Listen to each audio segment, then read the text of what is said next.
Kembali lagi di Cerita Cinta Channel. Jangan lupa like, comment, and subscribe ya. Terima kasih. Pagi itu sekitar pukul 4.30, Inaya harus pergi ke rumah sahabatnya, Yasmin, karena Yasmin memiliki seorang kakak yang berprofesi sebagai make-up artist, baik untuk wisuda, pertunangan, maupun pernikahan dan resepsi. Ayah, ibu, nanti jangan lupa ya, jam 8.30 harus sudah tiba di gedung. Jangan telat ya ayah, ucapnya sambil menenteng sebuah paper bag berisikan setelan kebaya yang sudah jauh hari ia pesan di tukang jahit dan akan ia kenakan hari ini.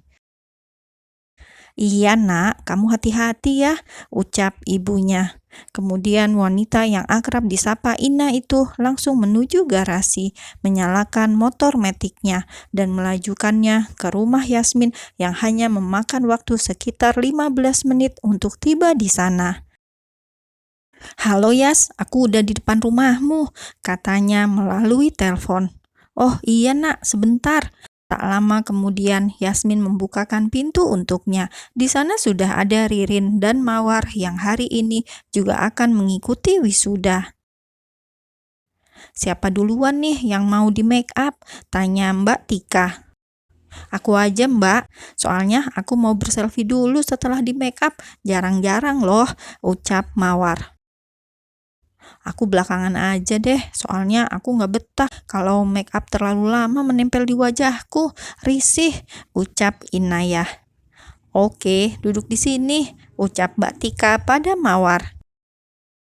"Ina, Yasmin, lihat deh ini, ada lowongan kerja, ada 5 posisi, dan semuanya pas banget sama jurusan kita, di perusahaan properti ternama di kota ini," kata Ririn.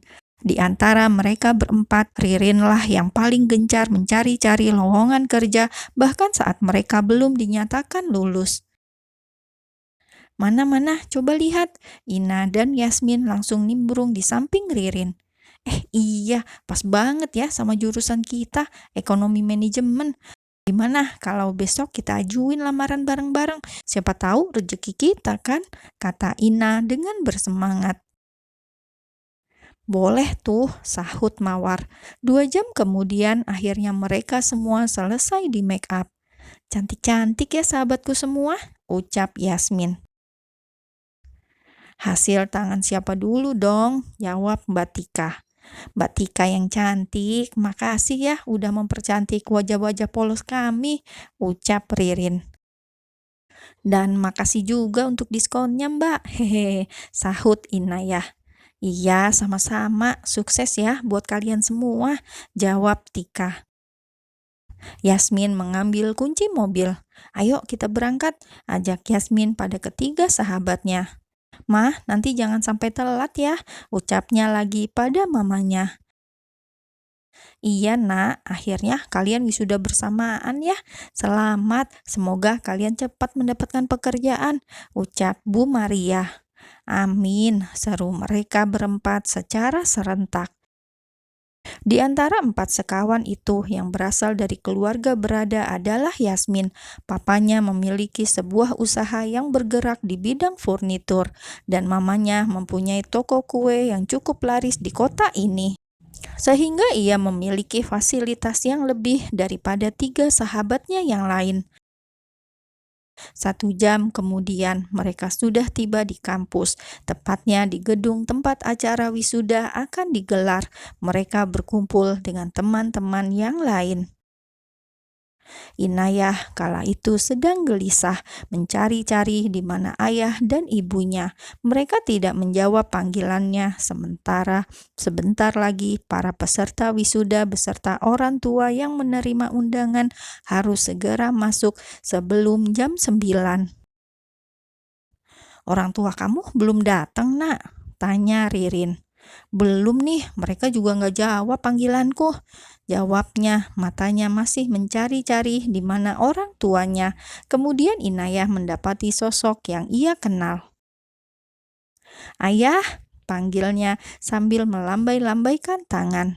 Ayahnya yang sudah menua, penglihatannya sudah berkurang, ditambah lagi dengan wajah Inayah yang berubah karena make up, lambaian tangannya hanya sia-sia. Ayahnya tak melihat. Terpaksa ia harus menghampiri dan mendekati ayah dan ibunya yang bingung mencari keberadaan Inayah di keramaian seperti ini. Inayah melangkahkan kakinya dengan heels berukuran 7 cm dengan langkah yang sempit karena rok kebayanya yang sempit. "Ayah, ibu, ayo ke sini pintu masuknya." "Kamu nak, ibu gak ngenalin wajahmu, cantik sekali kamu," jawab ibunya. "Makasih bu, ayo cepetan, sebentar lagi jam 9. Kemudian mengarahkan orang tuanya ke pintu masuk gedung tersebut. Mereka semua para peserta wisuda dan orang tua sudah duduk dalam satu ruangan yang luas dan mewah serta lampu-lampu yang memancarkan cahayanya di setiap sudut ruangan.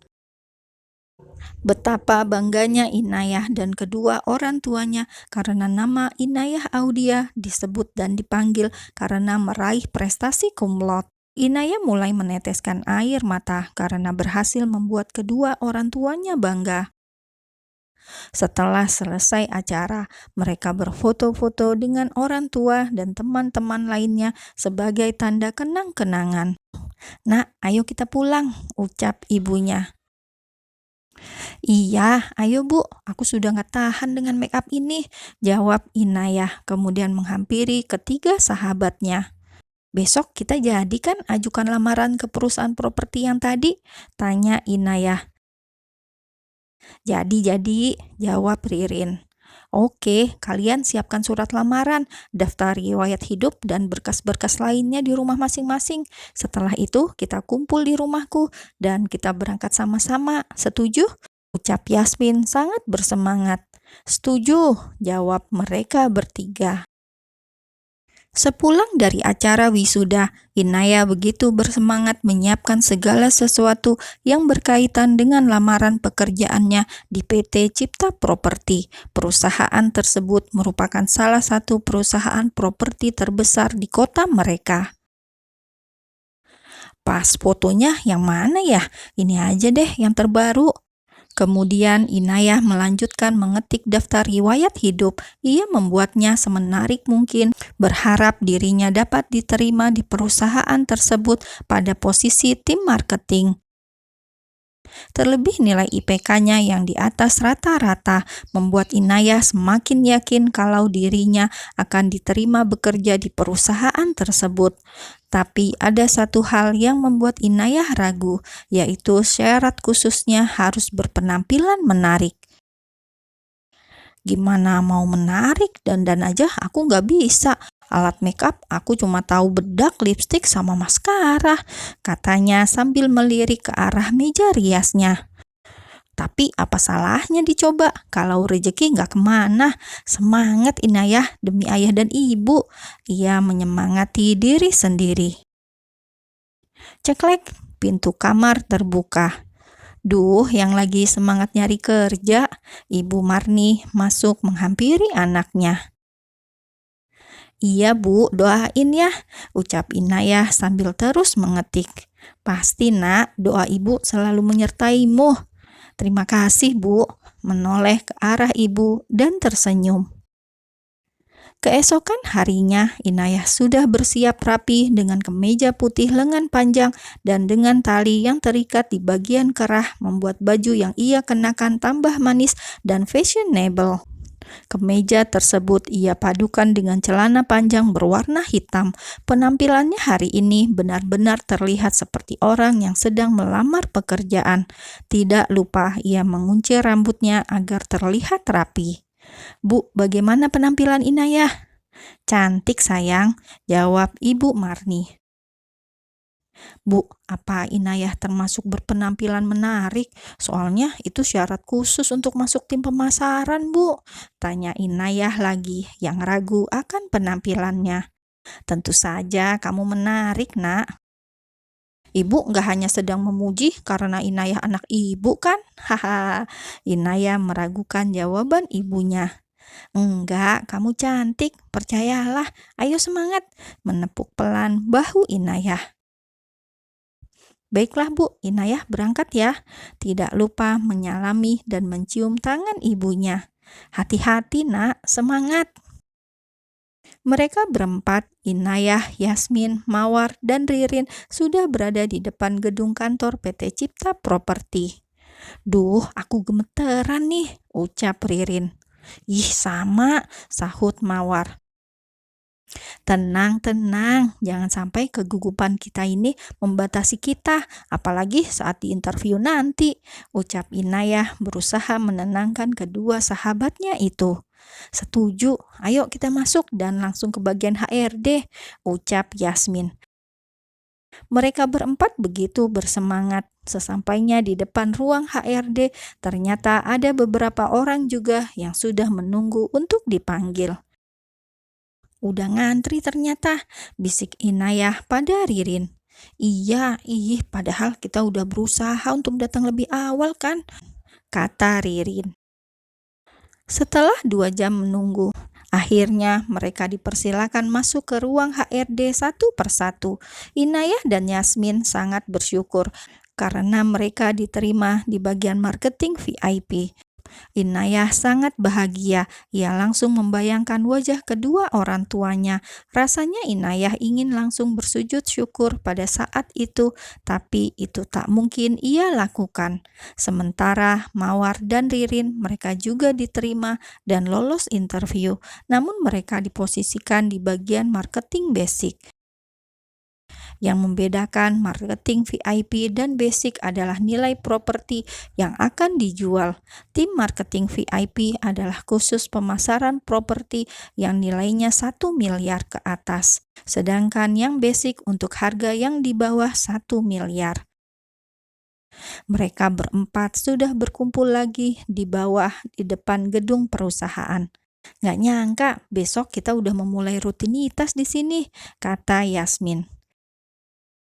Iya ya, gedung mewah ini akan menjadi tempat kita mencari nafkah. Haha, sambung Inayah. Saat kuliah, mereka berempat tergolong mahasiswi yang pintar dan berprestasi dibandingkan yang lainnya. Hal ini dibuktikan dengan prestasi yang mereka raih sebagai cum laude. Maka di usia mereka yang masih 21 tahun, mereka sudah menyandang gelar sarjana. Gimana untuk merayakan momen kita hari ini? Kita makan bakso di tempat langganan kita waktu di kampus dulu. Ayo, seru Ririn pada yang lainnya. Boleh banget tuh, yuk, ucap Yasmin.